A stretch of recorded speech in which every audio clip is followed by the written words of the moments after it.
Ecclesiastes 5. Guard your steps when you go to the house of God. Go near to listen rather than to offer the sacrifice of fools who do not know that they do wrong. Do not be quick with your mouth, do not be hasty in your heart to utter anything before God. God is in heaven and you are on earth, so let your words be few. A dream comes when there are many cares, and many words mark the speech of a fool. When you make a vow to God, do not delay to fulfill it. He has no pleasure in fools. Fulfill your vow. It is better not to make a vow than to make one and not fulfill it. Do not let your mouth lead you into sin, and do not protest to the temple messenger, "My vow was a mistake." Why should God be angry at what you say and destroy the work of your hands? Much dreaming and many words are meaningless. Therefore fear God. If you see the poor oppressed in a district, and justice and rights denied, do not be surprised at such things. For one official is eyed by a higher one, and over them both are others higher still. The increase from the land is taken by all. The king himself profits from the fields. Whoever loves money never has enough. Whoever loves wealth is never satisfied with their income. This too is meaningless. As goods increase, so do those who consume them. And what benefit are they to the owners except to feast their eyes on them? The sleep of a laborer is sweet, whether they eat little or much, but as for the rich, their abundance permits them no sleep.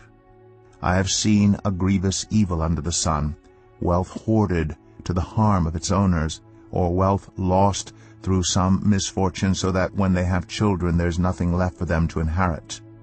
Everyone comes naked from their mother's womb, and as everyone comes, so they depart.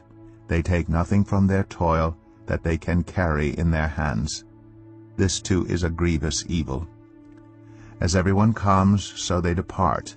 And what do they gain, since they toil for the wind?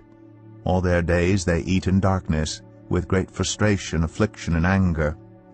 This is what I have observed to be good, that it is appropriate for a person to eat, to drink, and to find satisfaction in their toilsome labor under the sun during the few days of life God has given them, for this is their lot. Moreover, when God gives someone wealth and possessions, and the ability to enjoy them, to accept their lot, and to be happy in their toil, this is a gift of God. They seldom reflect on the days of their life, because God keeps them occupied with gladness of heart. Ecclesiastes 6. I have seen another evil under the sun, and it weighs heavily on mankind. God gives some people wealth, possessions, and honor, so that they lack nothing their hearts desire. But God does not grant them the ability to enjoy them, and strangers enjoy them instead. This is meaningless, a grievous evil.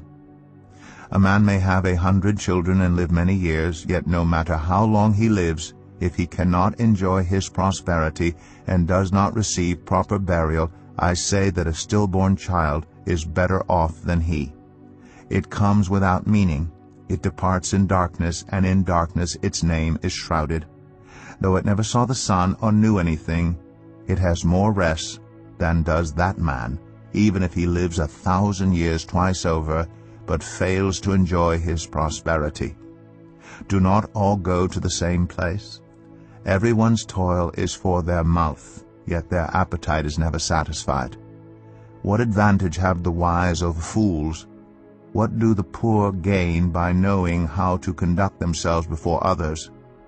Better what the eye sees than the roving of the appetite? This too is meaningless, a chasing after the wind. Whatever exists has already been named, and what humanity is has been known. No one can contend with someone who's stronger.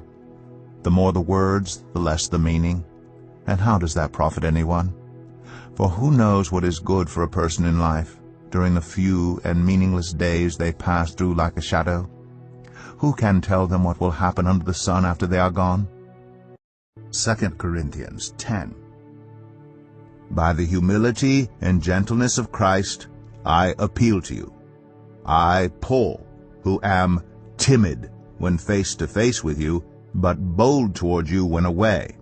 I beg you that when I come, I may not have to be as bold as I expect to be towards some people who think that we live by the standards of this world. For though we live in the world, we do not wage war as the world does. The weapons we fight with are not the weapons of the world. On the contrary, they have divine power to demolish strongholds. We demolish arguments and every pretension that sets itself up against the knowledge of God. And we take captive every thought to make it obedient to Christ.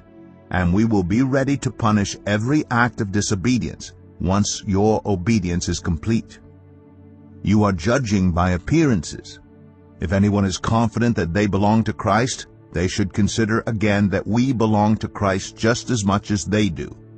So even if I boast somewhat freely about the authority the Lord gave us for building you up rather than tearing you down, I will not be ashamed of it. I do not want to seem to be trying to frighten you with my letters. For some say, his letters are weighty and forceful. But in person he is unimpressive, and his speaking amounts to nothing. Such people should realize that what we are in our letters when we are absent, we will be in our actions when we are present. We do not dare to classify or compare ourselves with some who commend themselves. When they measure themselves by themselves and compare themselves with themselves, they are not wise.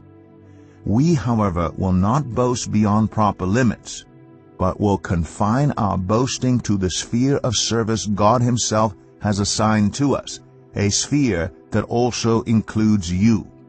We are not going too far in our boasting, as would be the case if we had not come to you, for we did get as far as you with the gospel of Christ. Neither do we go beyond our limits by boasting of work done by others. Our hope is that, as your faith continues to grow, our sphere of activity among you will greatly expand, so that we can preach the gospel in the regions beyond you. For we do not want to boast about work already done in someone else's territory. But let the one who boasts boast in the Lord. For it is not the one who commends himself who is approved, but the one whom the Lord commends.